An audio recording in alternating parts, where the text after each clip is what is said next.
Pourquoi nos entreprises font-elles faillite? 2 points. Les exigences spécifiques de besoins du marché. Rendre service en inspirant nos clients à faire ce qui les passionne et contribuer au développement de la collectivité est un des principes fondamentaux de Digidata IT. Pourquoi créons-nous des entreprises? Pour gagner de l'argent qui vous vient à l'esprit. Cependant, nous tenions à vous préciser que c'est une conséquence et non une cause. Pour gagner, inspirer, devenir leader, faire des bénéfices avec nos entreprises, nous devons répondre à des besoins précis du marché. De plus, nous devons apporter de la valeur à notre communauté. Nous analysons ces exigences dans les parties suivantes. Premièrement, les exigences spécifiques de besoins du marché. Deuxièmement, pourquoi nos entreprises font-elles faillite? Troisièmement, comment nos entreprises deviennent-elles des entreprises à succès? En dernier, nous tirerons des leçons à retenir de ces parties. Et les exigences spécifiques de besoins du marché. D'après le dictionnaire Larousse, un besoin est une exigence née d'un sentiment de manque, de privation de quelque chose qui est nécessaire à. Et, d'après Wikipédia, les besoins recouvrent l'ensemble de tout ce qui apparaît être nécessaire à un être, que cette nécessité soit consciente ou non. De quoi le marché a-t-il vraiment besoin? De quoi les entreprises ont-elles vraiment besoin? De quoi les assureurs ont-ils besoin? Quelles sont les raisons d'être de nos clients? Pourquoi existent-ils? etc. Les réponses à ces différentes questions sont ce que nous appelons les exigences spécifiques de besoins du marché. Et, tout ce qui intéresse nos clients est ce que nous pouvons faire pour eux et en quoi va-t-elle les aider? Qu'est-ce que nos solutions vont-elles leur apporter? Vont-elles résoudre leurs problèmes?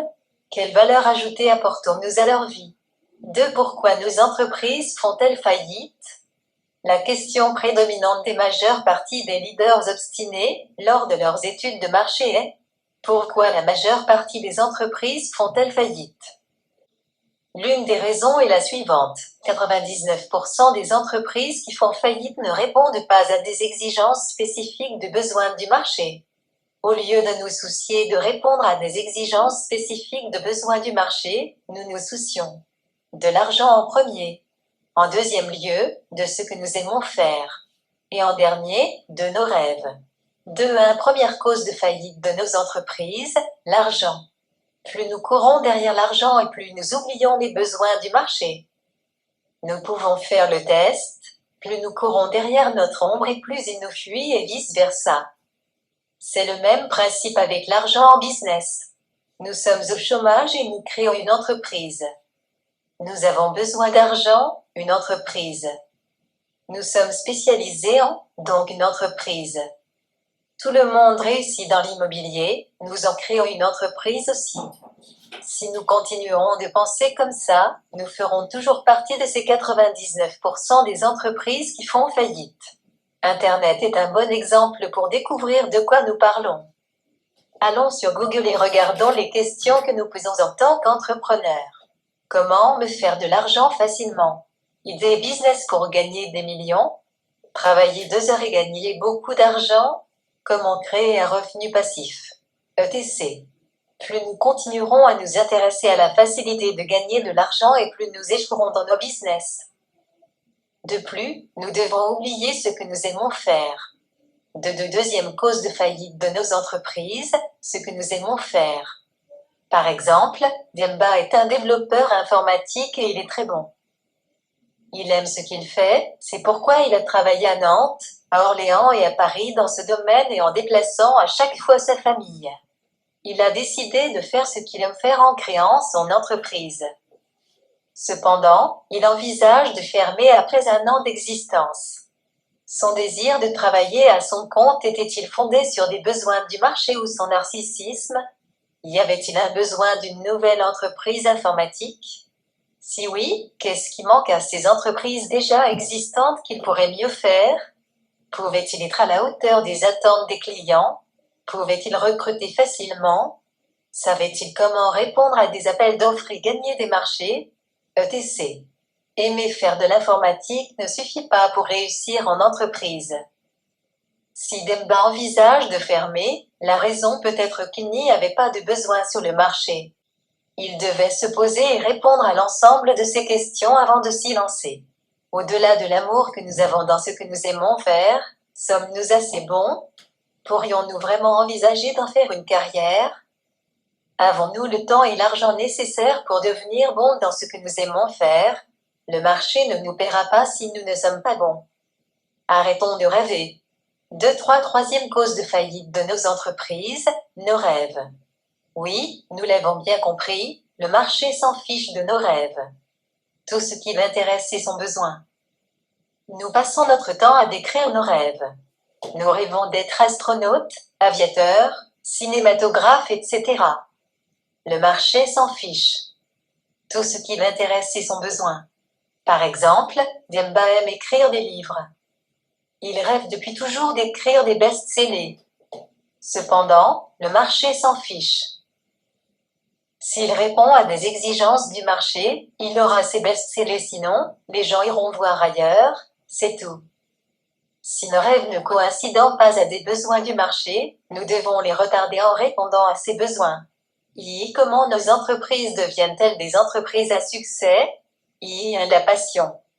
Qu'est-ce qui nous fait sortir du lit chaque matin? Qu'est-ce qui fait que les gens travaillent 7 et 10 à 12 heures par jour? Pourquoi sacrifient-ils tout ce qu'ils aiment au détriment de leur travail? Pourquoi les gens sont engagés et pas seulement intéressés? Pour nous, c'est la passion. La passion pour quelque chose nous pousse à faire n'importe quoi pour l'avoir. Demba était passionné d'ingénierie. Il a fait la plonge, commis de cuisine, gardiennage, lingé, etc. pour payer ses études. Sans pour autant oublier qu'il passait tout son temps libre dans la salle d'études, le manque de sommeil et de la nourriture de qualité.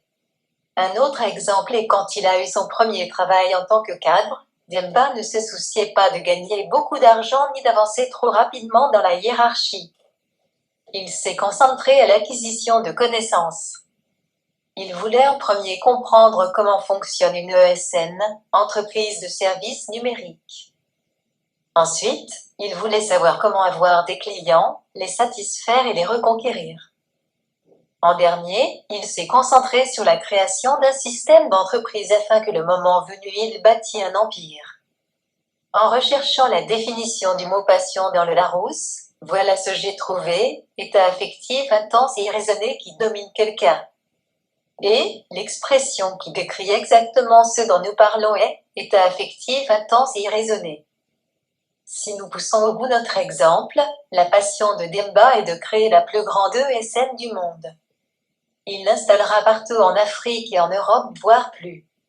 C'est pourquoi à chaque étape de sa vie, il a un but précis à atteindre. Ces entreprises, ces entrepreneurs à succès connaissent leur passion. C'est pourquoi le monde ne les arrêtera pas avant qu'ils atteignent leur objectif. À chaque étape de leur vie, ils se fixent des buts précis à atteindre. L'ensemble de leurs buts atteints fera qu'ils finissent par atteindre leur passion. Lire notre article sur la passion. C'est la passion qui fait que ces gens à succès ne sentent pas la lourdeur des heures de travail. Elle fait qu'ils aient assez de retenue pour retarder le plaisir et la satisfaction dans leur travail. Dans ce même lancer, ils répondent à des besoins du marché et non à leur soif d'argent. Ils apportent de la valeur avec leurs entreprises au lieu de faire ce qu'ils aiment. Ils résolvent les problèmes des autres au lieu de raconter leurs rêves. De la réponse aux besoins du marché. Analysons le marché et nous constaterons que toutes ces entreprises à succès ont quelques points en commun. Elles sont concentrées sur ce qu'elles peuvent faire, apporter, donner, etc. aux autres, leurs problèmes qu'elles peuvent résoudre, comment leur rendre la vie plus facile, comment les loger, nourrir, habiller, soigner, éduquer, etc. Prenons le temps d'analyser ce qui s'est passé pendant la crise sanitaire du Covid-19 de 2020. La plupart des entreprises qui ont un pourquoi clair et net se sont adaptées aux exigences spécifiques du marché. La majeure partie s'est reconvertie en la création d'équipements de gestion de la crise. Nous pouvons citer les masques, les gels hydroalcooliques, les respirateurs, les outils informatiques, etc. Elles ont beaucoup aidé la société et les gouvernements. Des entreprises comme Digitatoy t'ont aidé à faciliter le télétravail en automatisant beaucoup de processus métiers. Elles ont aussi permis aux commerçants de continuer leurs ventes en leur réalisant des sites e-commerce, click and collect. IV conclusion. La réponse à la question pourquoi nos entreprises font-elles faillite est qu'elles ne répondent pas aux exigences spécifiques des besoins du marché. Plus nous nous concentrons à comprendre les souffrances des autres, les problèmes qui attendent des solutions, etc. Et plus nous réussirons avec nos entreprises. Pour découvrir les exigences spécifiques de besoins du marché, nous devons poser des questions.